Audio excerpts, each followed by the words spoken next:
Question. Have you ever seen a really bad piece of financial advice floating around on social media that makes you scratch your head and like, why would anybody say this? Well, I see stuff like that all the time. And so on today's show, I want to break down some of those problems, myths, bad advice, and give you some principles and guidance on the right way to go. All right. I'm Kamari Ellis. I'm a tax accountant, former financial advisor. I've been in this tax and financial game for over 30 plus years, more like 35 years. And I see a lot of things that make me scratch my head, actually make my blood boil. But tonight I wanted to talk about some of those things. And you probably got to guess about this. If you've been following me, have any kind of idea. I mean, daily, I get inboxed about stuff kind of all the time. And sometimes I share it with y'all. A lot of the stuff I just kind of ignore and just again shake my head. But I don't know. I guess I've been perplexed. I guess that's the proper thing to say, perplexed. But before I get going, you're watching the Finance Rebel Show. Today is Wednesday. Y'all know every Wednesday I come on live and talk about money, tax, business, stocks, economics. You know, I usually break it down and I usually answer your questions live. Today I got a little derailed. So with client stuff, I've had my car break down on me like 3 times in the last week. So everything's kind of discombobulated right now. But I wanted to talk about this today. So come on in, right? Let me know you're here. Tell me where you're hailing from. Tell me your name, and let's get into the show. But before I get going, I got this new candle. So I need to work on my Zen. So I'm going to light me a candle and get my Zen going. Get some aromatherapy going. Keep my nerves down. Keep my pressure down. Got my pressure going, y'all. But again, welcome. Hope everybody's well. Welcome to the Finance Rebel Show. Before we get going, I have a question for everybody. What is the worst piece of financial advice you've ever seen on social media? Go ahead and throw it in the chat. But I'm going to give y'all, I'm not even going to bury the lead, right? I'm going to give y'all what I'm going to talk about today, right? Number 1, tax advice, right? Y'all know I'm a tax accountant. Y'all know I see plenty of janky, terrible things floating around out here on social media talking about tax advice. Number 2, relationship advice. I don't know why everybody thinks they're a relationship expert, but I see terrible relationship advice floating around social media. Legal advice. I don't know why people like to get on social media and act like they're lawyers, like they went to law school or passed the bar. But I guess, on social media, you can be whoever you want to be, right? All right. Number 4, investment advice. Don't know why I see so much investment advice floating around on social media. But the last one is business advice. So again, tax, relationship, investment, business, legal advice, and investment advice. I don't see why people love to act like they know it all. Like, it's okay not to know everything. I've been around for a long time. There's no way I know everything. I don't know about y'all. Do y'all know everything? I know I don't. But again, I wanted to talk about that because I saw a couple things. All right, starting off the top, tax advice. This has become, I don't know how it's become like a standard. Like, people tell people that in order to be in business, you gotta have an LLC. Well, I'm here to tell you, you don't necessarily have to have an LLC to start a business. I also see people say you should have an S corp. Like, there's a lot of advertisement going into telling people what kind of businesses they should have or what type of business entity they should have. And none of these businesses really Get it right on a consistent basis. I see people with no revenue, no sales, electing to be an S corporation. And that's okay. And listen, if you don't know what an S corporation is, go look it up and we'll talk about it another time. But you have to elect to be an S corporation. But a lot of times people will do this because they're seeing social media advice to do it. They have no employees, they have no sales, and they just automatically elect to be an S corporation. And it boggles my mind. It boggles my mind. Um, it's like, why? What's the point? Many people don't understand that technically you're a human being, U.S. citizen. You do not need to file an LLC, an S corp, a partnership. What's the other one? I'm seeing a lot more people are doing not for profits or 990s, or excuse me, not 990s, 501c3s. You don't need any of those things to go into business for yourself. Just by having a social security number means that you are already a business. Not already a business, but you qualify as a business. Now, listen, there's pros and cons to all of them. You need to sit down with someone and go through the bomb, figure out what's best for you. And better yet, before you sit down with someone, educate yourself on those things. There's plenty of resources out there that can give you guidance on what's good, what's bad. You can figure out like which way to go with it. What do you need? 99.999% of the people that are floating around out here don't need anything because they're not really, and I'm going to say this, and now I'm not putting anybody down, but they're not really serious, meaning that they got money on the line, meaning that they've got assets to protect, meaning that they're ready to hire employees, right? They're just kind of tinkering, almost sort of like a hobby, by the way. Hobby loss rule is a thing with the IRS. If the IRS sees you trying to write off things like you're a business, but you're actually just a hobby, they can take that all away from you. So that's something the IRS is really gearing up for. But keep that in mind, right? Most times, if you just want to, I don't know, sell bracelets, sell water, do hair, cut hair, you don't necessarily need an LLC to do that. Again, somebody somewhere spent a lot of money on advertisement. People are now brainwashed to believe, oh, you need an LLC to start a business. No, you don't. And depending on where you are, it could cause you more harm than good. For example, if you are in the state of California, and you start what's called a single member LLC, you will owe the state of California $800 a year. Whether you are profitable, whether you have made 1 red cent or not. So most people, they say most people can't deal with it. I keep seeing different reports, but most people can't deal with an emergency for $400. I also see reports that say most people can't deal with a financial emergency of $1,000. So if either one is you and you're like, all right, I want to make some money, I want to do some things, you might not want to start an LLC in California. Guess what? They're not the only state that charges an annual fee, because that's what you have to do is annual fee. You have to pay them $800. Massachusetts is that way. Maryland's that way. And that's just off the top of my head. I believe they're both $300. I know New York has some kind of annual fee as well. But, you need all these things. I can't tell you how many people don't know these things. Right? They don't realize that they just created a bill for themselves.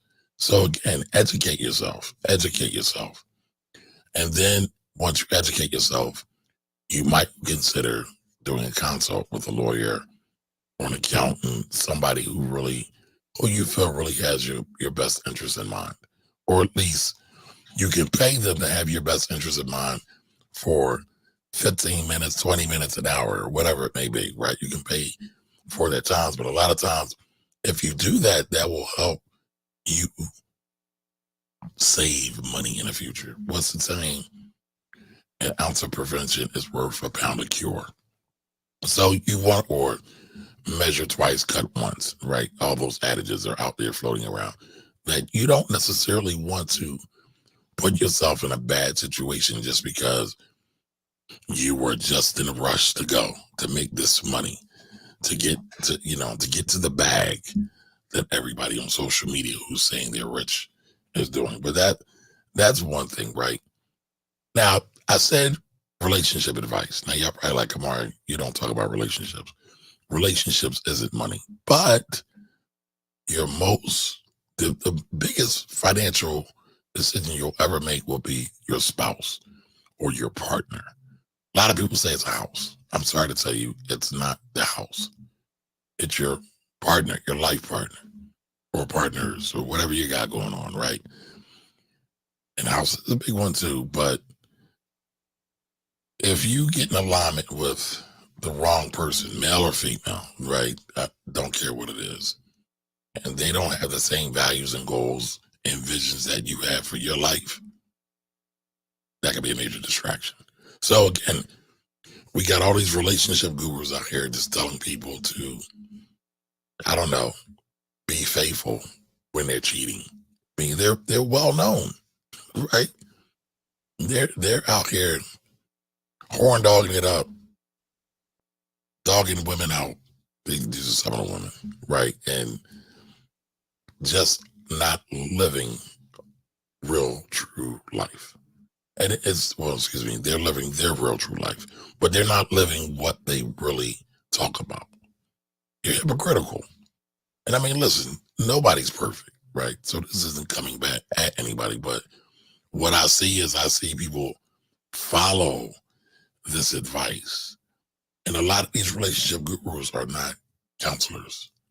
They didn't go to school for this. They didn't really study it. They just said, "Oh, I got this idea because my uncle would talk to me about women, and he knew what he was talking about because he had all these women. So I'm gonna give y'all the game that my uncle gave me."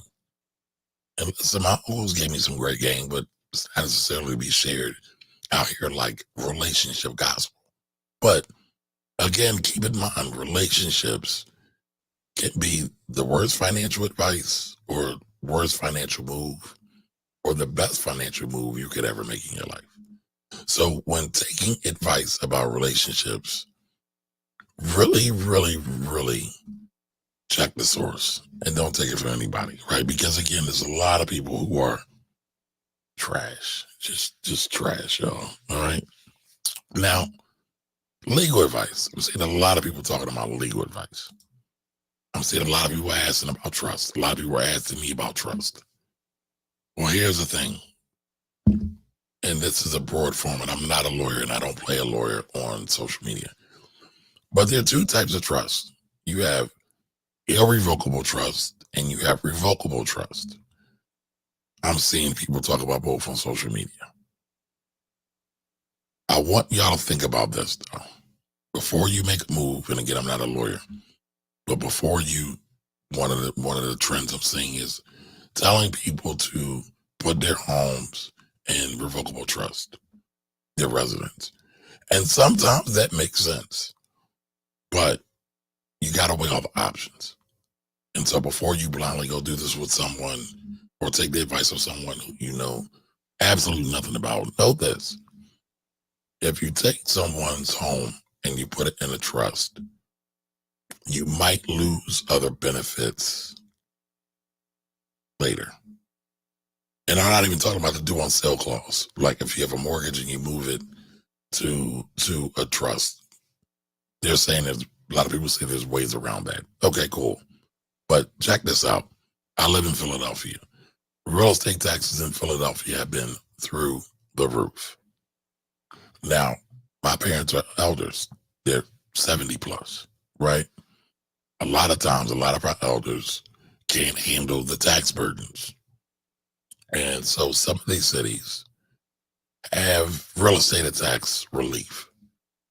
In the city of Philadelphia, they call it the Homestead Act. But guess what? In order to qualify for the Homestead Act in this city where taxes have gone up as high as 50% in some places. You have to own your property.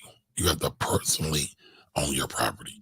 So if you move that property from your name, your government name, your good old government name, to a trust, you forfeit your benefits.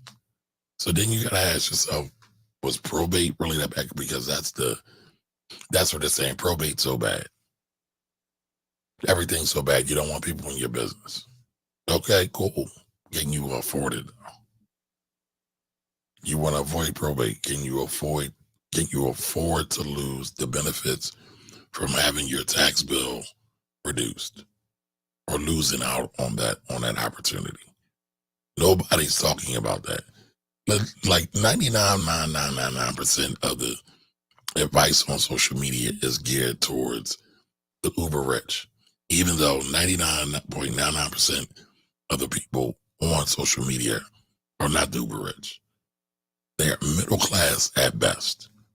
But everybody wants to aspire to something great, and I'm all for that. But you got to stay in your lane while you're in that lane until you can exit out of that lane. A lot of times when people just try to skirt out of the lane when they're driving, they cause accidents. They wreck themselves. Sometimes you just got to wait your turn. But, everybody's in a rush. And again, I'm not saying that people shouldn't do the best that they can with what they have. I'm all for that. But you also have to know that it's not a rush. Everything's not a rush. So keep that in mind. Keep that in mind. So, that's the one thing. When we're talking about legal advice, you don't want to FAFO. We talked about FAFO last week. If y'all don't know what FAFO is, it's fuck around and find out. All right. So you don't want to FAFO on a will, on any legal thing, because a lot of times these instruments are there to protect you, and they must be constructed properly to protect you. But if you're just going off the uninformed, it's like the blind leading the blind. But the blind leader is looking to profit and get money off of you. And again, a lot of people don't realize that. So just keep that in mind, y'all. Keep that in mind. All right. Any legal thing you want to talk to a lawyer about. Sometimes you can get legal assistance through your 9-to-5 job. A lot of people don't know that because they don't look at their benefits book, their employee manuals, things like that. If you are a member of the union, a lot of times you can get legal assistance through the union. You want to exhaust every possible resource to get you out with that. Sometimes you can get legal help from what do they call it? Legal community clinics. They all have different names, but my point is that there's a lot of people. There's a lot of people out there where you can use help. You just got to look for it. And I'm talking about qualified help, not just a random person. So, keep that in mind. Keep that in mind. And before we go too far, I want to acknowledge everybody that's in the building. Knocking it out here. What up, bro? I don't think I've seen you in a minute. Thunder's in the building. What up? What up? What up? Thunder, I didn't know you were from the Lone Star State, Texas. All right. The worst I heard was enjoy your money while you're still young and don't worry about retirement because that's years away. Yeah. That's terrible. That's terrible advice. So do me a favor, y'all. Let me know what's the most terrible advice you've seen on social media. All right. What is the most terrible advice you've seen on social media? And then as we go through these, let's see what else we got. All right. That's pretty bad, though. All right. Angela's in the building. Hey, lady. Welcome. All right. Another was, you don't know. Wait a minute. You don't know you could die tomorrow. Wow. You don't know. Let me start over. In other words, you don't know you could die tomorrow. And what good did it do to save all that money? Oops, that was the wrong one. That's crazy. And I hear a lot of people say that, that's part of the YOLO saying. You only live once. You only live once. You can't take it with you. And I believe in that as well, but I also believe in legacy. I also believe in inheritance. A good man leaves an inheritance for his children's children's children. So that's 3 generations. That's in the Bible. Proverbs 18:22. I'm not trying to get biblical on y'all, but think about it. Like, take out the religiosity of the Bible and many other spiritual books. A lot of them make a lot of good points. What would happen if we begin to start thinking about our generations, not just ours, not just our children's, not just our children's children? What would happen?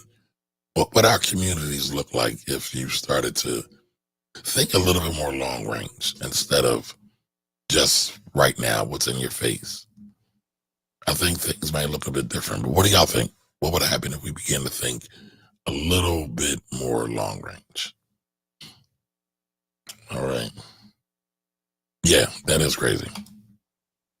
All right. Angela's in there tagging people. I appreciate that. Thank you. Out here being a good citizen of the nation. Thank you.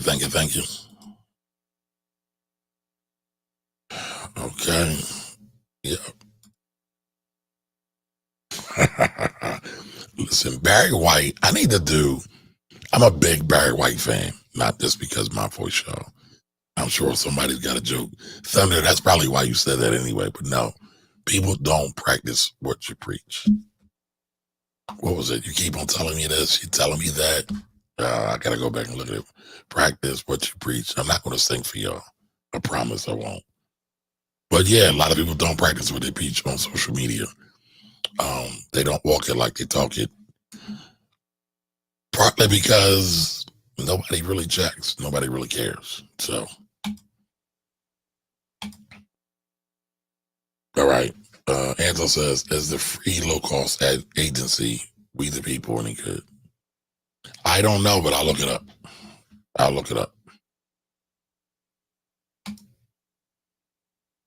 All right, question. Thunder, hold that. I'll come back to those in a minute. Give me a minute. I just started that. I got some new people in the building too. How do I feel about Bitcoin being the future? How you doing, Pascal? I've been labeled a Bitcoin hater in the past. I'm not a Bitcoin hater. I feel the same way about Bitcoin when I was talking about Bitcoin in 2017 that I feel today. Right? Blockchain. I've done a lot of content on blockchain and Bitcoin. One show y'all should look for if you want to know about blockchain is Baba, because my brother Jimmy and Corey, but Jimmy specifically is doing a show called Stack Stats, right? It's a whole Bitcoin play, right? But to answer your question, Pascal, I think Bitcoin is always going to go up. Supply and demand, right? It's going to go up. It's going to run. And I think you'll have some major pullbacks, right? Because people make some money in life happens and they want to buy a house or they want to buy a car. It's an asset. It's a legitimate asset at this point, right? So the same things that happen to other assets, whether it's bonds or stocks or real estate, it's going to experience ebbs and flows. It's going to go up and down. If y'all remember Dogecoin, everybody was like, to the moon. It's not always going to be like that. And you know what? I'm sorry, because I should have, Pascal, I just told Thunder I would answer questions later. Once I got through this, I still got some more of the presentation to go through tonight. Give me a minute. All right. But I agree. We must think big picture instead of right now. Correct. Your average logical thinker. Welcome. All right. He says, I don't remember bad advice, but I've seen a lot of it. The worst advice is fraudulent. Yeah, a lot of it is. All right. Thunder says, I was thinking about it when you were saying it. No, that's fine. It's all good, bro. It's all good. Sometimes I get into just talking with y'all, conversating with y'all. It's conversating even a word. But I get into the dialogue with y'all that I don't stay disciplined. So that's my fault. All right. So your average logical thinker says, I promise I was about to ask you to sing, practice what you preach. See, somebody thought it. Somebody thought it. All right, I'm gonna come back to that. I'm gonna come back to that. All right, folks talking. All right, so where did I leave off? Legal advice. All right, so listen, don't follow random legal advice online. Don't follow random tax advice online. Don't follow random relationship advice online. It's all trash. It's all BS. All right.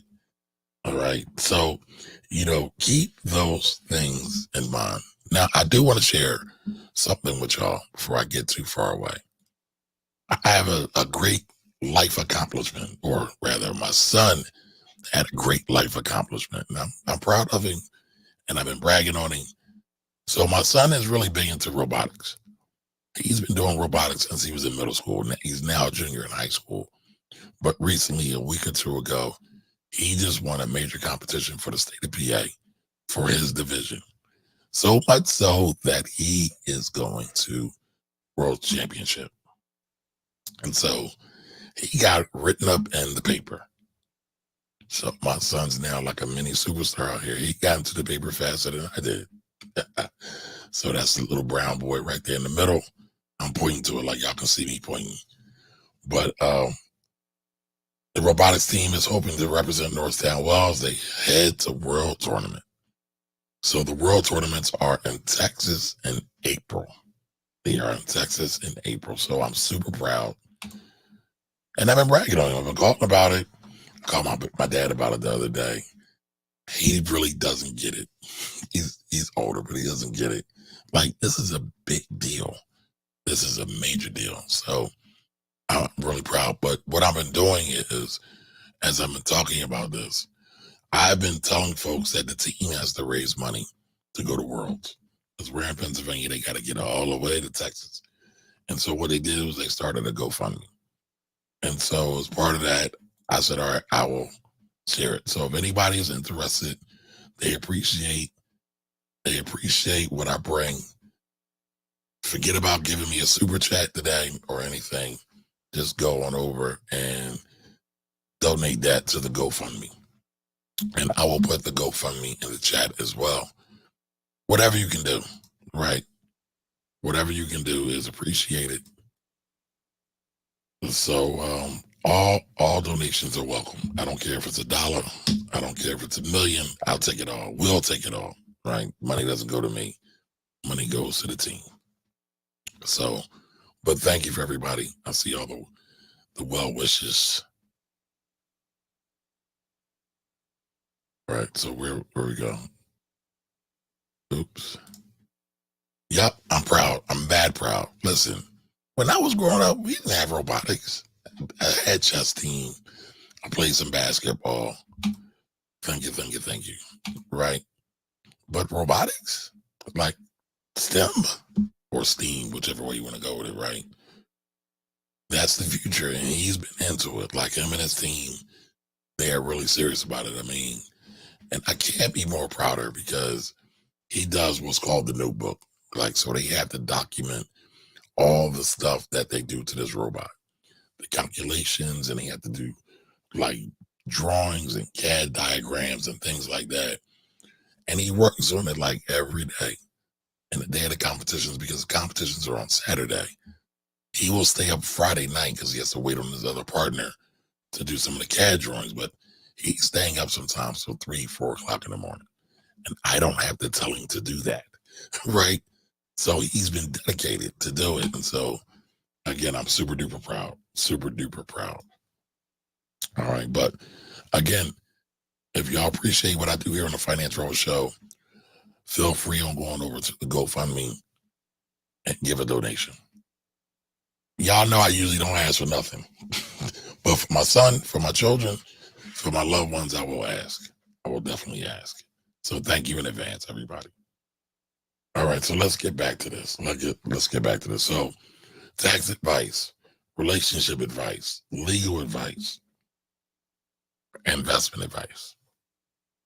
Seen a lot of, well, listen, there's always been a lot of investment advice floating around on these socials, right? The one thing I want people to be really, really careful about, is I see a lot of people that say, just buy this one stock, just buy this one fund, and that's all you need to get rich. And sometimes that's true, but you need to understand why, what, and when things are happening in that investment. Because just like anything else, like we had the meme stocks, we saw, oh man, give me some of the meme stocks that blew up. GameStop, right? Where's GameStop at right now? Where was it at a couple years ago, right? So where everybody got on the Reddit train and they started buying, GameStop. There's a couple others that they lose me right now, right? But what people just bought it because they just followed the crowd. They just followed the crowd. So what would have happened if they said, all right, GameStop is actually a good investment or it's a bad investment? So maybe I'll get in for a little bit, but I'm going to get right out. But a lot of people got in. They never got out. So again, be careful. That another thing I see in the investment landscape is, again, just buy one fund. Like I've seen a couple of videos of people talking about just buying this one Vanguard fund that tracks the S&P 500 and it'll make you rich. And I'm like, that's cool during a bull market. If I don't realize this, the U.S. stock market has been in a bull market, meaning that it's been going up and to the right. It has been increasing in value since 2009. It's either March 6th or March 9th, when the stock market bottomed during the Great Recession. And then it's been running ever since. And a lot of that has been because the government has been pumping money into the economy, been pumping money into the real estate market. So if you don't understand that everybody looks good and everybody can make money when the market's going up, because all you got to do is just buy and hold, and you'll look like you're the biggest genius ever in a short period of time, that could be a bit deceptive. That could be a bit misleading and a bit delusional if you don't get it. And again, everybody calls me a hater, but when you go back and you research the movements of the stock or whatever asset classes you're looking at, you'll find out that, things really do go up and down. And many people will look like geniuses if they started to buy stocks in 2011. They just held them because they're going up. And they're like, this is the best thing since sliced bread. No, my brother, things change. So don't just think that one stock, one fund will change your life. Again, it can, but understand what's going on. One of the things I see a lot of times when people will get one fund, or they don't really understand what the underlying investments are, like in mutual funds or ETFs. They are a basket, right? They're buying a basket of stocks a lot of times. And when you look at these stocks, they tend to move together. For example, if you look at the price movement of Apple, if you look at the price movement of Microsoft, when Microsoft goes up, Apple tends to go up. When Apple goes up, the stock market tends to go up. When Microsoft goes up, the stock market tends to go up. So what happens when they go down? They tend to all kind of fall that same way too, right? And what goes up will come down at some point. We don't know the time or the day, but at some point it will happen. So if you have all your eggs in one basket and they all are going to fall at the same time, are you ready for that? So I've been telling people, you can go back and look at some of my past content, the same thing, right? Understand asset allocation, understand market timing, Understand your own time horizon, meaning when do you need the money? A lot of people, again, I brought up 2009, right? When I was a financial advisor slash investment manager, a lot of people during that time period that were my clients were thinking about retirement. And they saw the market fall and they lost a lot of money. Why did they lose a lot of money? Because they didn't monitor their stocks. They just thought they were going to run forever. They didn't think about asset allocation. What does asset allocation mean? Just the different assets that make up your overall portfolio, whether it's bonds, whether it's stocks, whether it's currency, whether it's commodities. And knowing that the bonds, stocks, commodities, and currencies all have different relationships, meaning they do different things at different times in different seasons. And so if you don't understand that, and I know what I just said might be a whole lot, but if you don't understand those relationships, you might be jacked up. For example, and this is going to be a bad example, but I'm going to use it anyway. All y'all know what cuffing season is, right? Usually when we get in the fall, towards winter, people say we need to get cuffed up. We need to get somebody that we can be born with because it gets cold at night. We warm in a bed with somebody. Well, that's what's called seasonality. Because they're like, oh, in this season, I have to think about what I'm going to do to stay warm. I don't need to think about that in the summertime because it's hot. I don't really need to think about that in the spring. In the fall, it's not that big. We might get some things, but I'm pretty cool. But in the winter, you know you want to get a storm. So you know you got to bundle up. You know you should have a coat, you should have a scarf, you should have boots, right? That's seasonality. Well, we could also look at retirement like winter or like financial winter. You got to bundle up. But are you ready? So if you approach all the seasons like this summer and then winter gets there, you want to be cold. You might freeze. So some things might happen. So, just keep that in mind. Keep that in mind. You got to be able to adapt. And we got to spend the time on really learning and educating ourselves. Not financial literacy, financial education. So you become financially fluid. Hold on, y'all. But let me know if that makes sense, y'all. Let me know if that makes sense. Again, be careful about all of these shenanigans. And I guess this is like a mini rant. I feel like I'm ranting to y'all a little bit, but just be careful of the shenanigans that are going on out here in these social media streets. All right. Now, the last one is business advice. And you're probably like, well, Kamari, what do you mean? You already talked about businesses. Well, how many times have you seen like the new play, whether it's the Toro play, whether it's the Airbnb play, whether it's the trucking play, like everybody's got a play. And it's like the best thing since sliced bread. And so here's the thing. Again, personal finance is personal.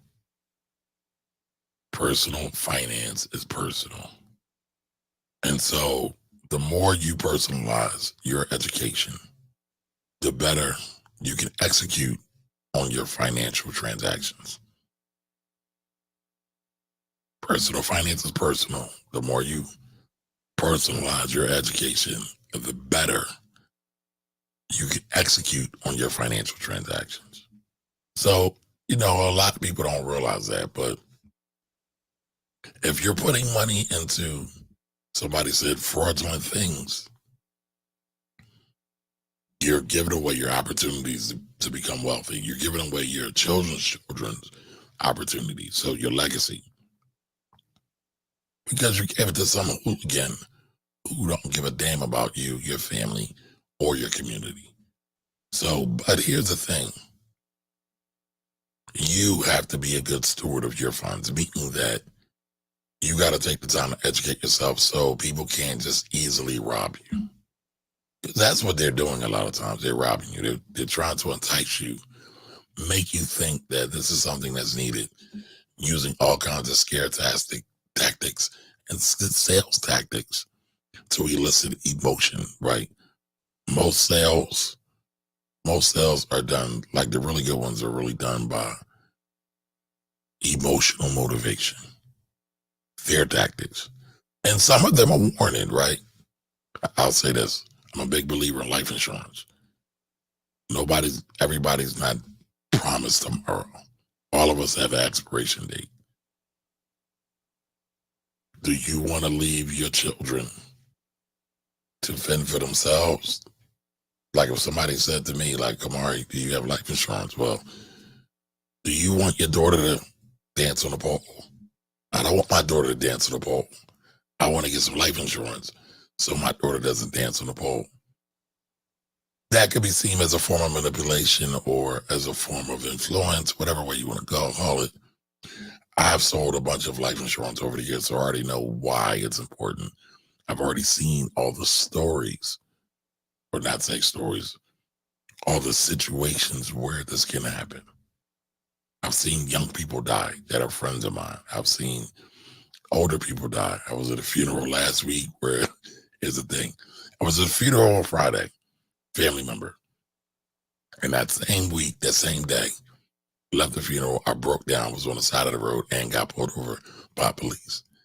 So all on one day, I was at a funeral, I broke down on the side of the road and got pulled over by the police. What's the likelihood of that?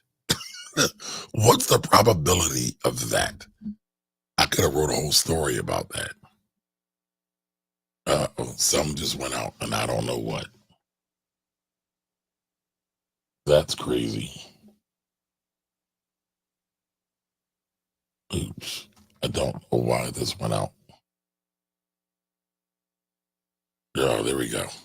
I don't know why this went out. It should be charging. So give me, I guess the YouTube guys are telling me I'm talking too much. But again, what's the likelihood of all of that happening in that same day? Well, you need some things to be prepared.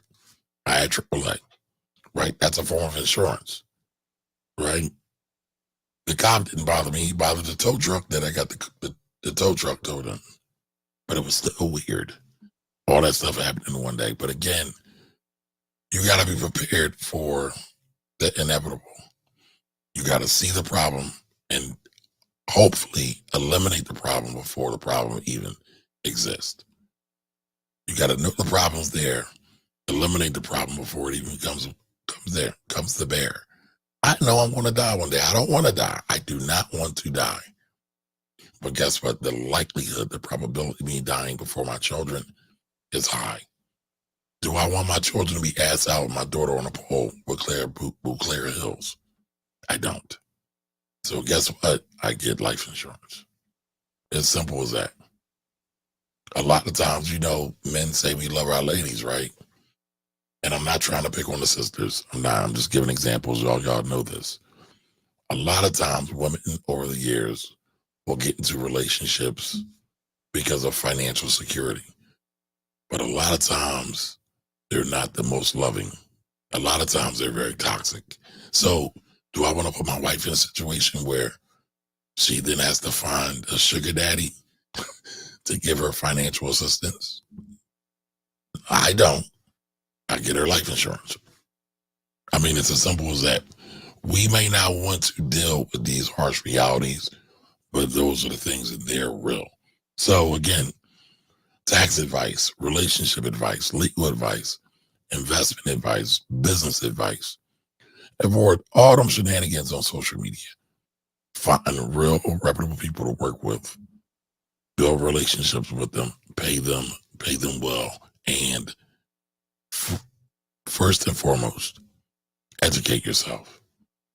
Books are free, y'all. You can go to the library. Books are cheap. You can go to the bookstore. So they're free and they're cheap. But we still got a bunch of ignorant dummies running around. Why? Information is plentiful. Let's not mention Google search. A lot of us have Google and we don't use it. We don't use it. So again, 5 things. Avoid them at all costs. All right. So I appreciate everybody that's been here. I'm going to take some of the questions. I know I saw some in there. I also saw some people drop in. I want to acknowledge them. It's Edie said, hey. Welcome. All right. I think I saw a couple other folks drop in. Hold on. Darren Pierre Louise. Welcome.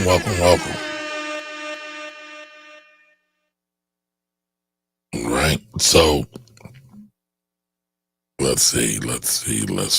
Oh, and don't forget to GoFundMe, y'all. I appreciate any contributions. Yes, STEM is absolutely the future. It's here. Skynet's here. And guess what? If we're not able to work on Skynet, the robots, the AI, where are folks going to be at 10 years, 20 years from now? I mean, we already have driverless cars. So we got a lot of people that are down with Uber and Lyft, and they're like, oh, I'm leaving my job. I want to be my own boss. But they're jumping out of the frying pan into a fryer a little bit. Maybe it's at a low simmer, but it's coming on fast. And so driverless cars is going to be something that we are probably going to see in our lifetime very, very soon. So you got to think about that. I'm not saying not to drive Uber, not to drive Lyft, by the way. Run the numbers. What I mean by the numbers for my Lyft, my Uber drivers, run the numbers. What's the gas, insurance, and what is the cost of, how can I put this? What is the cost of putting your car on the road and the wear and tear? What's the cost of the wear and tear on your car every day? And the taxes. There's a lot of people who drive Uber and do gig work. They're not thinking about the taxes. So are you really making money? So keep that in mind. All right, so let's get back to some of these questions. Excuse me, y'all. All right. Hey, how are you? I don't know if did I speak to you? Welcome. All right, professions who have licenses. Something they can lose. That's who you want to get advice from, because they don't want to lose their credentials. That's a fact. I'm an enrolled agent. That's a credential that I gained and earned from the IRS, from the Department of Treasury. I don't want to lose that. I used to be Series 7 licensed as well. Very hard test. I wouldn't want to lose that just because for some foolishness, right? Definitely wouldn't want to do that. The bar, right? CPA license. Those are all designations that take a nice amount of work to achieve. You don't want to lose them. People don't want to lose them. Not only can you lose your credential, but you can be censored or fined. There's other boards that we all have to answer to. And so, yes, you want to look to some of those. All right. And I've been talking too long, I guess. I just lost power for one of my lights. All right. How many generations need to pass before we can call it old money? What assets are usually passed down to create old money generational wealth? I know that's a philosophical question. I would say one generation, a lot. One, what assets are usually passed down to create old money generation? So I work on a lot of tax returns for estates and people who are passed. So some of the assets that I see, stocks. I see a lot of stocks. I see a lot of real estate. Stocks and real estate is what I see. Going to the next generations, we'll see Bitcoin. We'll see some other things. For some of our more wealthier families, they might have business interest in some venture that they might not be working in day to day. But that's what I see, stocks and real estate. But soon to be crypto. That's going to happen as people begin to pass. All right. So your average logical thinker says, in 2016, I invested $1,600 in crypto, went up to $6,400. I took 1,600 back out just in case, and it dropped to 300, just like that. Did you sell it? Did you keep it? What happened? But that was smart. You took your investment, your initial investment, off the table, right? So that's no longer the risk, and you just let the rest. It was house money, right? Then it dropped, like you said, to $300. So you didn't lose anything. You didn't lose anything. So that's pretty cool. That is pretty cool. So, any other questions before I get out of here tonight? Let's see. Let me see. Give me. Fiduciary is the magic word. It is and it isn't. I used to be a quote unquote fiduciary. I have a fiduciary mindset. But they're starting to blend the rules or that word with other things. So you got to be careful with that. But at the end of the day, the greatest fiduciary is you in your mind. And so you always got to feed your mind, right? Real things. Education never stops, never stops. So, yes. All right.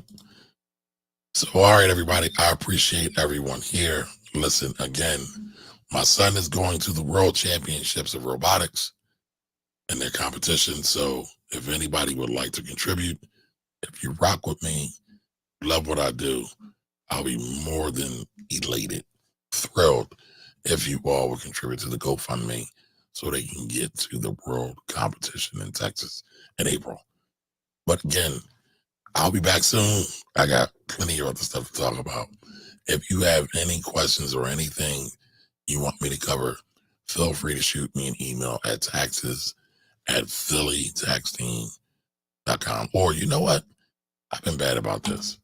Shoot me a text, 484-278-1357. Again, 484-278-1357. Join the Rebel Tech Squad. Listen, Facebook went out a week ago for a couple hours. Instagram went out a couple weeks ago or a week ago, something like that. Let's not be dependent upon these controlled platforms who are all here for sale. If you want to connect with me, all you got to do is text me, 484-278-1357. All right, y'all. Until the next time, Kamari Ellis out. Thank you all for watching the Finance Rebel Show. Later.